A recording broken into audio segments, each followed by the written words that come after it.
Hello guys, कैसे हैं आप? उम्मीद करते हैं आप सब खैरियत से होंगे, खुश होंगे। देखने जा रहे हैं नेक्स्ट पार्ट। और भाई करते हैं स्टार्ट।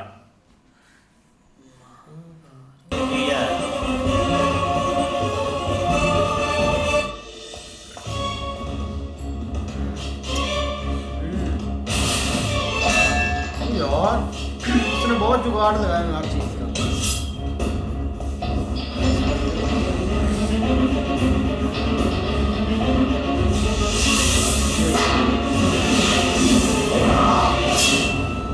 यार क्या भाई तजुर्बा। इसीलिए बॉस इसीलिए हमारी प्रति उसके मन में ईर्ष्या है पांडु, क्योंकि हम सम्राट उचित प्रवीर के रानियों के पुत्र हैं। और ये केवल एक दासी की जगह, ओए ओए दासी के पुत्र। नहीं जेस, आप इतना कठोर मत बनिए। हम तीनों एक ही पिता के पुत्र हैं और विदुर को तो ताश्री और राजमाता ने भी इसी परिवार का ही सदस्य मानते हैं। ना उसके ज्ञान के विषय में किसी को कोई शंका है और ना ही हस्तिनापुर के प्रति उसके समर्पण में कोई प्रश्न।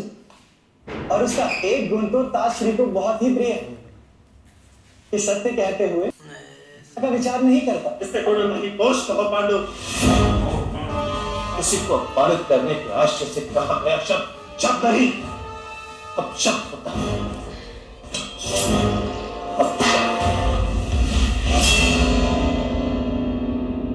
पर सत्य से अपमानित तो वही होता है जिसके हृदय में असत्य छुपा। आपके हृदय में तो सत्य से मेल कुछ भी नहीं। आप क्यों अपमानित होंगे? आपको तो सदा प्रसन्न रहना चाहिए क्योंकि दुखी हृदय कभी न्याय नहीं समझता और राजा का धर्म तो न्याय ही है।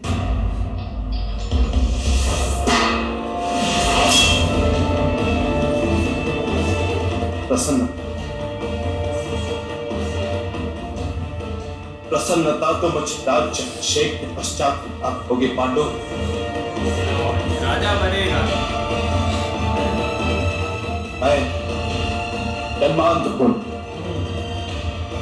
प्रत्येक पद पर अगले पद के विषय में शंका रही है मुझे। प्रत्येक पद ध्वनि के साथ अविश्वास उत्पन्न हो। प्रत्येक शब्द में कोई ना कोई गुप्त अर्थ ढूंढने का प्रयास करता रहता हूं मैं पांडु। सही बात है, बंदे की बात सही। जीवन जीवन भर इस अविश्वास का ही अभ्यास किया है मैंने पांडु। इस अविश्वास से जन्म लेता है अकेला। अब इस अकेलेपन का अंत तब जब सत्ता मेरे हाथों में होगी। मेरे समीप मेरी आज्ञा के बिना कोई पहचानी नहीं कर पाएगा। तभी जब मैं सम्राट धृतराष्ट्र घोषित कर दिया जाऊंगा, तभी तभी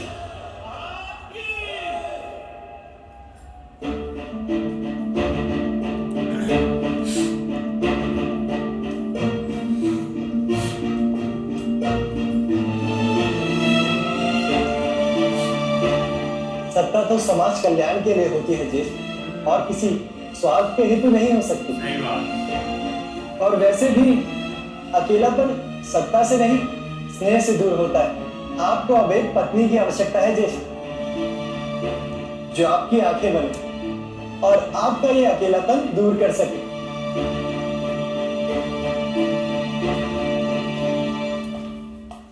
मेरे पास विवाह के विषय में विचार करने का समय नहीं है। यार इसमें गुस्से बहुत है।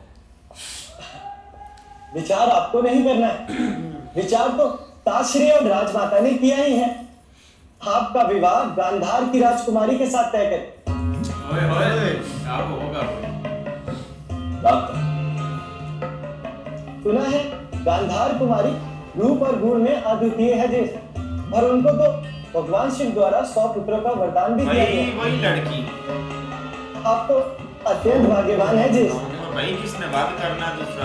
आपके पास तो गांधार कुमारी है पांडु। नहीं वो नहीं। ठीक है, पहले सारी डिस्कशन कर लो। यार कोई नहीं यार, नहीं वो गांधार है क्या? इसको पता ही नहीं, चाहे डिस्कस करता है। ये है अच्छा ठीक है। महाराज, निर्णय करने के बाद चिंता और दुख से हृदय को दुर्बल करना व्यर्थ होता है। चिंता या दुख नहीं सुधर्मा, अपराध की भावना से घिरा हुआ है हृदय, जैसे एक पहाड़ पड़ा है छाती पर। महाराज, आपने जब भीष्म के प्रस्ताव को मान्य किया तो मुझे बहुत क्रोध आया था, किंतु फिर विचार करने पर मुझे ये प्रतीत हो रहा है कि आपका निर्णय योग्य था।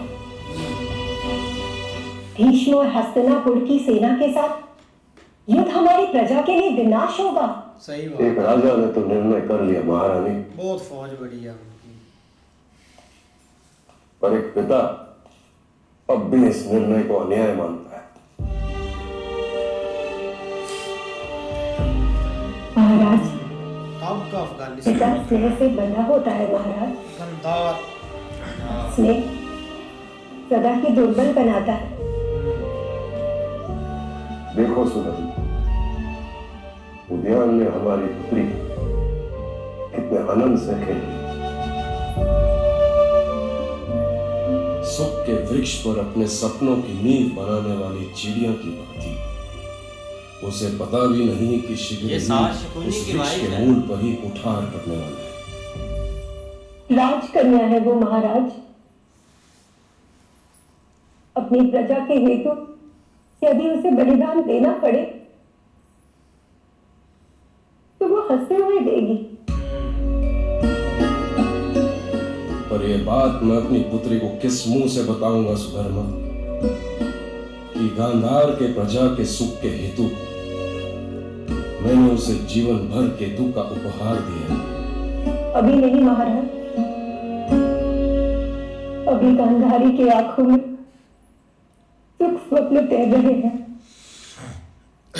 और मैं उन स्वप्नों को अश्रु में परिवर्तित होते नहीं देख सकती।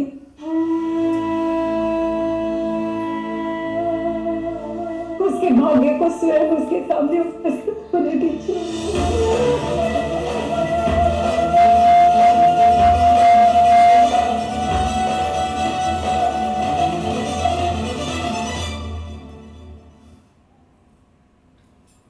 और जब शकुनी मिर्जा से लौटेगा तब क्या होगा महारानी? अपार स्नेह रखता है, वो इस बात को कदापि स्वीकार नहीं करेगा कि उसकी बहन का विवाह एक नेत्रहीन व्यक्ति के साथ होने वाला है।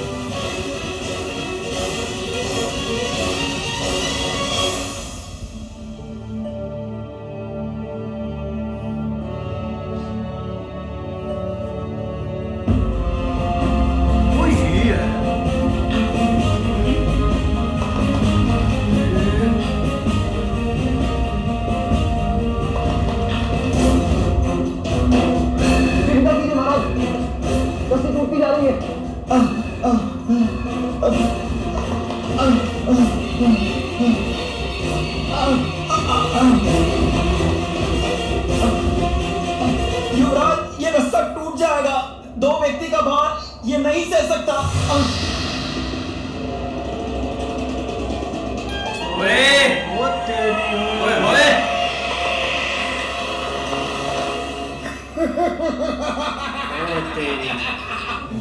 तो मैं रस्सा छोड़ देता हूं सैनिक, तुम्हारे प्राण बच जाएंगे। नहीं युवराज नहीं, आपके प्राण मेरे प्राण से अधिक मूल्यवान है।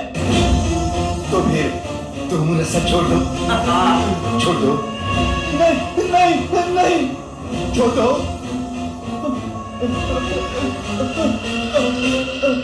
छोड़ दो।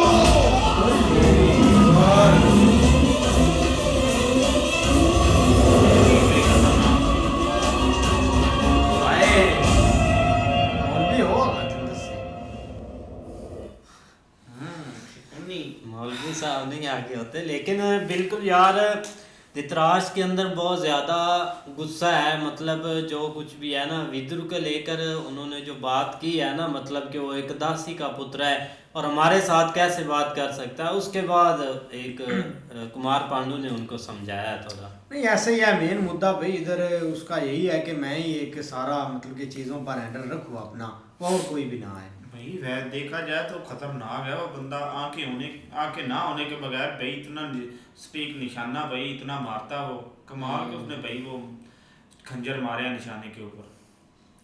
भाई पांडु जी ने तो अपने भाई को बहुत समझाया है कि ये तू जो कर रहा है ये गलत है। वो भी कोई और नहीं, वो भी हमारा ही भाई है, तो भाई वो नहीं मान रहा। वो कह रहा है कि हम जो हैं, हम अब जो हैं वो असल हैं, वो और वो नकल है। नकल किया है कि वो दाई का अपना दासी का बेटा है। तो भाई जब उसने अपना इनकी माँ ने उनको स्वीकार किया है तो ये तो इनको करना पड़ेगा। तो लेकिन ये जो भाई पांडु साहब भाई पांडु भाई उसको समझा रहे हैं लेकिन वो नहीं समझ रहा। लेकिन इधर भाई वो जो अपना महाराज साहब हैं वो भी परेशान है कि मैं अपनी बेटी का रिश्ता इस बंदे को कैसे दे दूँ, ताकि ये बंदे की आंखें तो है नहीं, लेकिन वो भी भाई परेशान है। देखें आप आगे आप क्या होता है। इस तरह ये भाई उसकी बीवी जो है ना उसे काफ़ी समझा रही है कि, लेकिन भाई महाराज ने कहा कि जब अपना शकुनी आएगा ना लड़की का भाई, तो मैं उसे क्या बताऊंगा कि वो भाई इस तरह का है जिससे इसका रिश्ता किया है। सही बात नहीं बिल्कुल ऐसे ही है, लेकिन शकुनी की भी भाई एंट्री एक तरह की हो चुकी है जो कि बहुत एक खतरनाक किस्म की हुई है। उसने भाई अपना जो साथ ही है ना उसको रस्सी टूट रही थी, अपनी जान बचाने के लिए उसको दे दिया मौत के कूदना पड़ेगा, तो उसने कहा फिर आप ही जाएंगे। लेकिन ये कि क्या लुक है इस बंदे की, आगे भी देखने वाला होगा। हाँ जी बिल्कुल, देखते हैं नेक्स्ट। तब तक के लिए गुड बाय, टेक केयर।